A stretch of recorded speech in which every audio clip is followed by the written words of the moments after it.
গত পহেলা বৈশাখ অপু বিশ্বাস ও শাকিব খানের কাছ থেকে নেওয়া হয় একটি সাক্ষাৎকার। সেই সাক্ষাৎকারে শাকিব খান বলেন, অপু সিনেমায় এসেছে, তার কিছু প্রাপ্তির দরকার ছিল, তার জন্য সময়েরও দরকার ছিল। বিয়ের পর সবকিছু গোপন রেখে আমরা কাজ করেছি, বাচ্চার বিষয়টাও গোপন করেছি।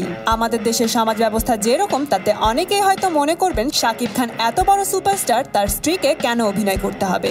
এরপর শাকিব খানকে জিজ্ঞেস করা হয়, বিয়ের পর তাহলে এতদিন কেন অপুকে কাজ করতে দিলেন। এই প্রশ্নের উত্তরে শাকিব বলেন, আমি চাইবো না স্বাধীনভাবেও অপু কাজ করুক, টাকার জন্য তার সিনেমা করার দরকার আছে বলে মনে হয় না, আমি ভরণ পোষণ করতে পারছি।